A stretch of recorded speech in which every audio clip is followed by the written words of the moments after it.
নমস্কার, দেখছেন ভোটের কুটকাচালি, সঙ্গে বর্ণালী।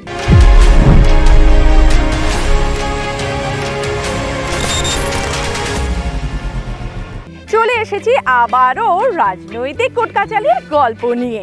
বলুন তো, একের পরে কটা শূন্য বসালে 1 কোটি হবে? না না, আমি আবার এই উত্তর দেওয়ার জন্য কোনো পুরস্কার দিতে পারবো না। আমি এসেছি রাজনৈতিক কুটকাচালি নিয়ে, তাই কি না? আর এমনটা কেন বললাম?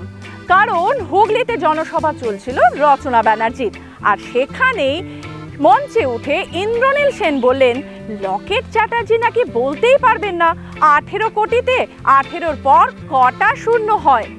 বুঝুন অবস্থা। বলতে পারবেন কোটি টাকাতে কটা শূন্য? যদি আচমকাই আপনাকে কেউ জিজ্ঞেস করে, বেশিরভাগ মানুষই প্রথমটাই হকচকিয়ে যাবে, হয়তো সঠিক উত্তর বলতেই পারবে না।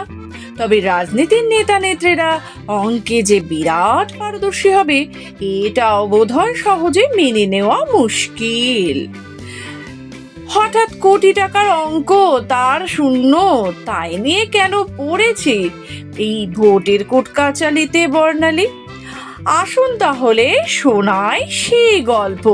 ওনাকে আগে জিজ্ঞেস করুন যে 18 কোটিতে কটা শূন্য হয়, সেটা জেনে নিতে। হুগলির লোকসভা কেন্দ্রের তৃণমূলের প্রার্থী দিদি নাম্বার 1 রচনা ব্যানার্জির প্রচারে এসেছিলেন চন্দননগরের বিধায়ক ইন্দ্রনীল সেন। এই মঞ্চ থেকেই বিধায়ক ইন্দ্রনীল সেন বলেন, বিজেপির দলটা হলো একটা ধাপ্পাবাজের দল। বিদায়ী সংসদকে 5 বছর মানুষেরা দেখতেই পায়নি। গত 9 তারিখে উনিও এই মাঠে একটা সভা করেছিলেন। উনি আমার নাম না করে বলেছিলেন, আমি নাকি দুর্নীতি করে 18 কোটি টাকা কোথাও ফ্ল্যাট বানিয়েছি। 18 কোটি টাকায় কটা শূন্য হয় লকেট কি জানেন? আমি চ্যালেঞ্জ করে বলছি, ওনাকে 18 কোটি টাকা দিতে হবে না, মাত্র 9 কোটি দিন, আমি ওটা ওনার নামে করে দেব।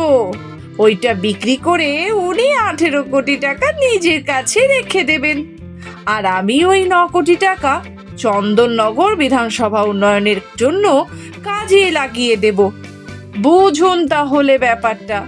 আর উনি ভয় আমার নাম উচ্চারণ করেননি এবং বলে গেছেন যে এখানকার বিধায়ক নাকি চন্দননগরের বুকে 18 কোটি টাকা দিয়ে একটা বাড়ি করে রয়েছে।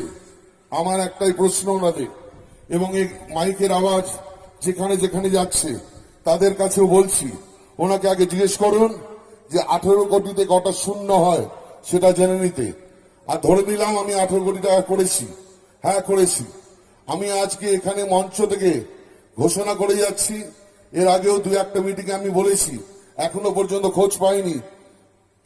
এই 18 কোটি টাকার আমার সম্পত্তি ওনার কথা মতো আমি এখানকার বিজেপি প্রার্থীকে এই মঞ্চে এখনই যদি কথা দেন, আমি 9 কোটি টাকায় বিক্রি করে দেবো, এবং ওই 9 কোটি টাকা আমি এই চন্দননগর বিধানসভার উন্নয়নের জন্য খরচা করে যাব। তার এমপি ল্যাডের 1 পয়সাও চন্দননগর ভদ্রেশ্বরের মানুষ পায়নি। 18টা লোকে বলে না 10 টাকা 10 টাকা 10 টাকা, 100 টাকা 100 টাকা 100 টাকা, আমি 18 কোটির মাল বিজেপির সাংসদকে 9 কোটি টাকায় দিয়ে যাব। তাহলে দেখতেই পাচ্ছেন 18 কোটির গল্পটা কোথা থেকে শুরু হয়েছিল। হ্যাঁ, 18 কোটি টাকা এইভাবে পেলে নাকি উন্নয়ন আসবে, উন্নয়ন করা হবে সেই সমস্ত এলাকার। তবে যাই হোক, দেখার এখন অপেক্ষা অনেক। আর আজকের মতো রাজনৈতিক কুটকাচালি এই পর্যন্তই। আবারও ফিরে আসবো নতুন এক গল্পের সাথে। দেখতে থাকুন ভোটের কুটকাচালি, সঙ্গে বর্ণালী।